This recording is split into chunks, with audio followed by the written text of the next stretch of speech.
Après ces scènes de liesse vendredi soir suite à la victoire de l'AS Nancy-Lorraine, synonyme de montée en Ligue 2, vient le temps de poser un regard sur cette folle saison. Une saison maîtrisée par les hommes de Pablo Correa sur le terrain, mais toujours tumultueuse en coulisses.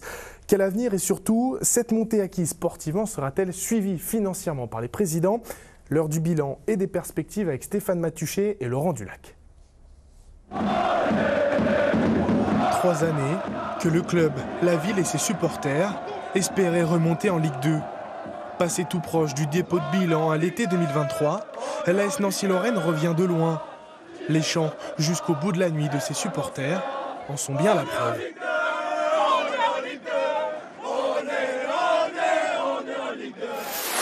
Le club au Chardon a dû repartir d'une page quasi blanche.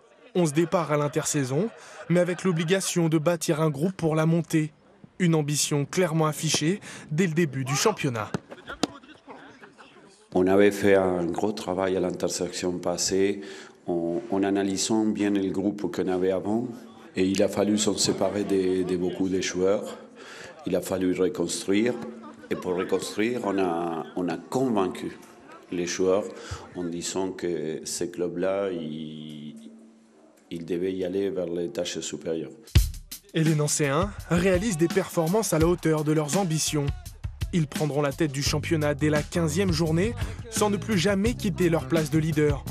Meilleure attaque, meilleure défense, une domination qui leur permettra d'être sacrés 2 journées avant la fin de la saison. Ce qui est intéressant, c'est que je pense que cette année, la SNL a bâti un vrai groupe, un vrai collectif. On a senti assez rapidement qu'il y avait des complémentarités qui avaient été cherchées, des complémentarités sportives, mais aussi des complémentarités humaines. Et je pense que c'est essentiellement ça qui a fait la saison de la SNL, c'est qu'il y a eu un vrai groupe avec des vraies valeurs, impulsé par le staff technique. Mais une fois l'euphorie passée, il faut penser à l'après. Se préparer et valider son passage devant la DNCG, le gendarme financier du football français. En septembre dernier, l'actionnaire majoritaire et président du club Christian Sud expliquait déjà prioriser l'aspect sportif au détriment de la partie business. Nous avons investi plus d'argent dans l'équipe pour avoir de meilleurs joueurs. Mais on passe beaucoup de temps sur la partie business pour réduire les coûts, pour que le club soit viable et puisse survivre en national. Il ne peut pas être rentable en national. Mais si vous gérez les coûts, le club peut survivre plus longtemps en national.